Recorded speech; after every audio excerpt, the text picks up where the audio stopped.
Assalamualaikum warahmatullahi wabarakatuh. Alhamdulillah, bagaimana kabarnya pagi ini anak-anak? Semoga semua dalam keadaan sehat walafiat tanpa kekurangan suatu apapun. Pagi ini kita berjumpa kembali di SMP Plus Darussalam Lawang, sekolah tercinta. Semoga anak-anak juga merindukan sekolah ini. Lama tak berjumpa, namun tidak mengurangi rasa rindu dan sayang kami Bapak Ibu Guru kepada anak-anak tercinta. Pagi ini kita belajar pendidikan agama Islam dan budi pekerti kelas 7 semester ganjil. Sebelum kita mulai pembelajaran pagi ini, alangkah baiknya kita awali dengan membaca doa bersama-sama agar apa yang kita kerjakan hari ini diberi kemudahan, kelancaran dalam memahami dan melihat video pembelajaran pagi ini. Mari kita membaca doa bersama-sama. A'udzu billahi minasy syaithanir rajim. Bismillahirrahmanirrahim. Alhamdulillahi rabbil alamin. Ar-Rahmanir Rahim. Maliki yaumiddin. Iyyaka na'budu wa iyyaka nasta'in. Ihdinas siratal mustaqim. Siratal ladzina an'amta 'alaihim ghairil maghdubi 'alaihim waladdallin. Amin. Raditu billahi rabba wa bil islami dina wa bi sayyidina Muhammadin nabiyyan wa rasula. Rabbi zidni ilma warzuqni fahma. Allahumma faqihni fid din wa 'allimni at-ta'wil birahmatika ya alim ya rabbal alamin. Amin amin amin ya rabbal alamin. Pada pertemuan kali ini kita akan membahas bab 4 tentang indahnya kebersamaan dengan sholat berjamaah. Pada pertemuan 2 kali ini, mari memahami tata cara sholat berjamaah.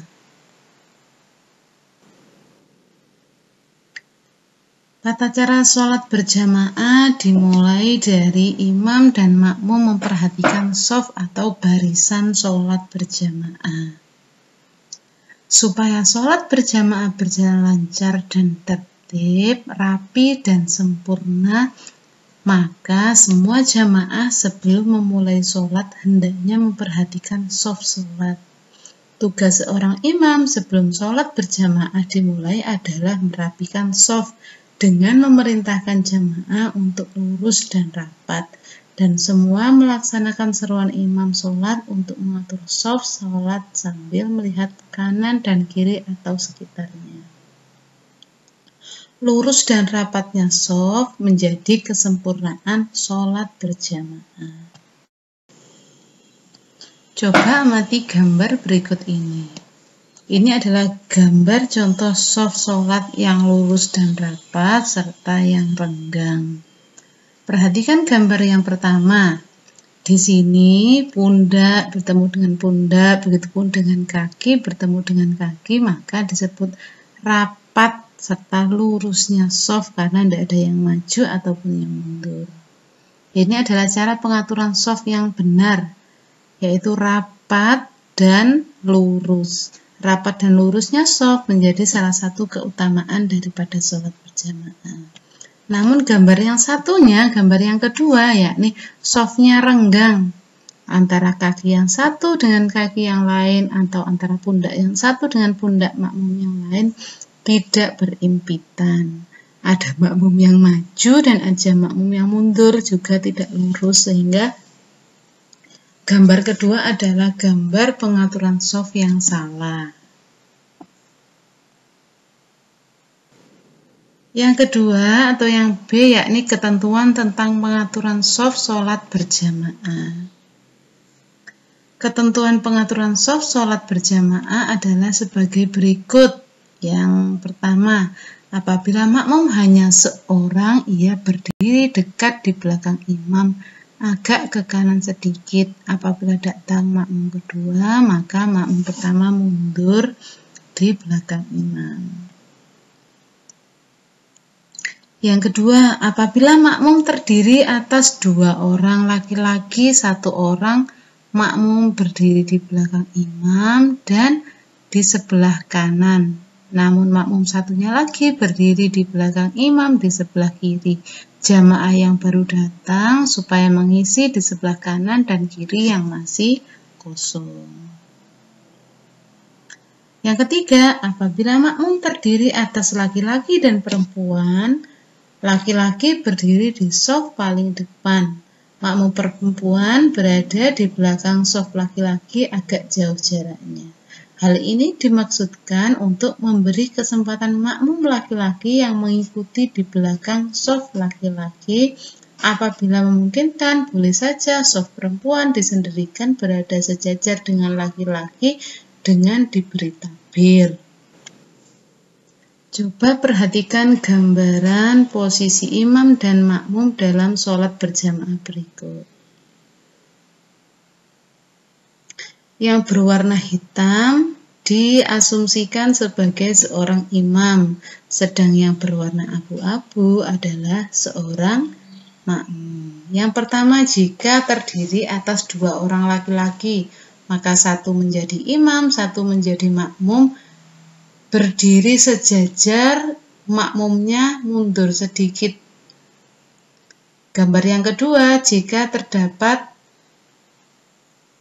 makmumnya 3 orang laki-laki atau lebih, maka makmum berada di belakang imam. Gambar yang ketiga, yakni jika ada 1 orang laki-laki dan 1 orang wanita, yang menjadi makmum adalah seorang wanita, maka wajib berada di belakangnya laki-laki yang menjadi imam. Gambar yang keempat, jika terdapat 2 laki-laki dan 1 wanita atau lebih, maka laki-laki yang menjadi makmum berada sejajar dengan laki-laki yang menjadi imam, mundur sedikit, dan si wanita atau perempuan berada di belakang imam dan makmum laki-laki tadi. Gambar yang kelima, 2 orang wanita, maka 1 menjadi makmum dan 1 menjadi imam. Mereka berdiri sejajar, agak mundur sedikit makmumnya. Gambar yang keenam, yakni 3 orang wanita atau lebih, maka 1 orang menjadi imam dan 2 orang lainnya menjadi makmum, berdiri di samping imam, kanan kiri agak mundur sedikit. Yang ketujuh, beberapa laki-laki dan wanita, maka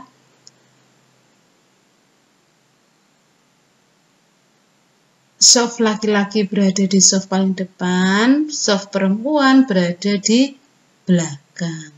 Yang kedelapan, bila ada anak-anak di antara para jamaah, maka penyusunan shaf adalah imam berada paling depan, shaf pertama diisi oleh laki-laki dewasa, shaf berikutnya diisi oleh laki-laki anak-anak, selanjutnya shaf berikutnya adalah perempuan anak-anak, baru shaf keempat diisi oleh perempuan dewasa. Dimaksudkan supaya anak-anak tidak ramai sendiri di belakang, kalau di tengah aman dan terkondisikan. Ini adalah gambaran posisi imam dan makmum dalam menyusun shaf. Selanjutnya yakni ketentuan bacaan lirih dan sihron atau nyaring jahron. Semua jamaah terutama imam sholat harus memperhatikan dan memahami bacaan lirih sihron dan bacaan nyaring atau jahron. Bacaan sholat yang dibaca lirih atau sihron terdapat pada semua rakaat sholat duhur dan asar maka bacanya lirih. Yang kedua, pada rakaat ketiga dan keempat pada sholat maghrib dibaca lirih. Yang kedua, yakni bacaan sholat yang dibaca jahron atau nyaring terdapat pada surat Al-Fatihah dan surat Al-Quran saat rakaat pertama, kedua, sholat maghrib, isya, dan subuh. Maka sebelum tahiyat awal, 2 rakaat sebelum tahiyat awal wajib dibaca nyaring. Namun sisa rakaat setelah tahiyat awal maka dibaca lirih atau sihron. Selanjutnya yang dibaca jahron atau nyaring adalah bacaan takbir intikal atau takbir setiap pergantian gerakan sholat. Allahu Akbar, ganti posisi lagi, Allahu Akbar. Itu adalah takbir intikal atau takbir pergantian gerakan. Selanjutnya yaitu bacaan iktidal, Sami Allahu liman hamidah, dan salam yang pertama ketika sholat berjamaah, Assalamualaikum. Yang kedua dibaca lirih saja. Selanjutnya yakni cara menegur dan mengganti seorang imam. Seorang imam bisa ditegur maupun diganti jika melakukan kesalahan. Yang pertama yakni cara menegurnya. Jika imam lupa atau salah dalam membaca bacaan Al-Quran, maka makmum mengingatkannya dengan mengucapkan lafaz Al-Quran yang benar. Adapun jika imam lupa dalam gerakan sholat, maka jika makmum laki-laki wajib mengingatkan imam dengan mengucapkan bacaan tasbih Subhanallah. Jika makmum perempuan, cara mengingatkannya adalah dengan menepuk tangannya sendiri. Yang kedua, cara mengganti seorang imam. Jika imam batal atau tidak mampu lagi memimpin sholat karena sesuatu hal, misalnya kentut, maka imam memberi kode. Salah satu tangan memegang hidung, lalu tangan yang lain menarik makmum yang berada di belakangnya. Tanpa bicara, lalu salah satu dari makmum tersebut maju menggantikan imam yang batal dengan cara maju selangkah ke depan dan melanjutkan tugas imam memimpin sholat sampai selesai. Setelah sholat selesai, maka diakhiri dengan zikir dan doa bersama-sama.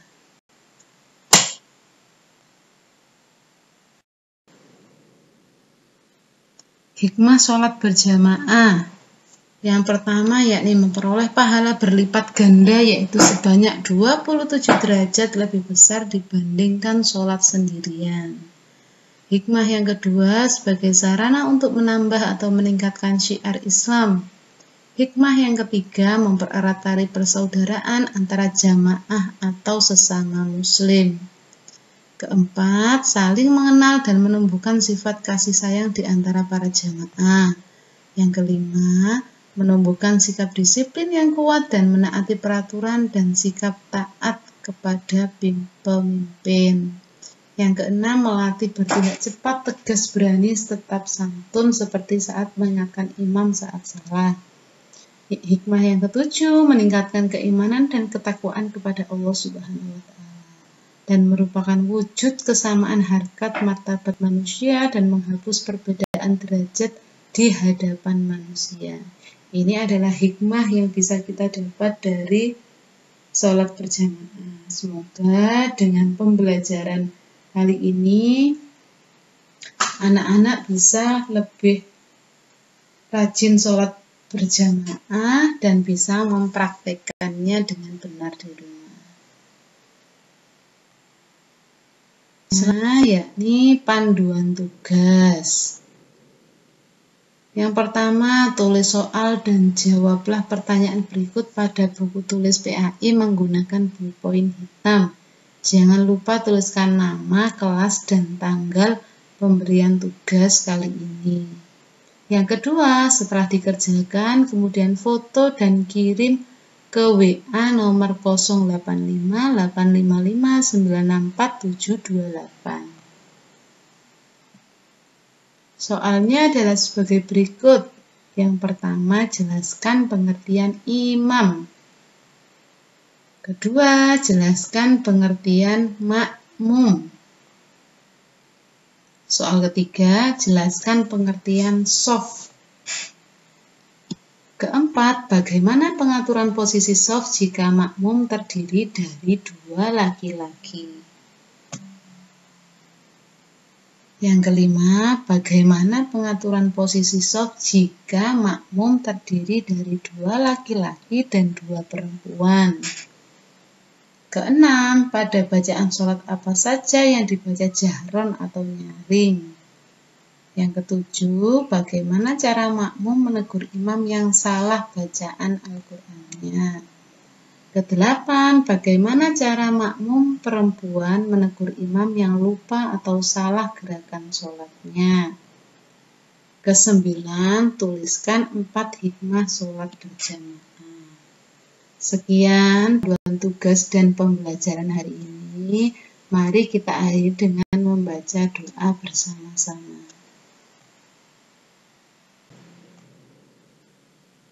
Subhanaka la ilma lana illa ma 'allamtana innaka antal alimul hakim. Allahumma anfa'na bima 'allamtana wa 'allimna ma yanfa'una wahdina li ahsanil akhlaq. فَإِنَّهُ لَا يَهْدِي لِأَحْسَنِهَا إِلَّا أَنْتَ اللهم اغفر لمشايخنا ولمن علمنا وارحمهم وأكرمهم برضوانك العظيم في مقعد الصدق عندك يا أرحم الراحمين. Amin amin ya rabbal alamin. Sekian pembelajaran kali ini, kurang lebihnya Bu Su mohon maaf. Wabillahi taufiq wal hidayah. Wassalamualaikum warahmatullahi wabarakatuh.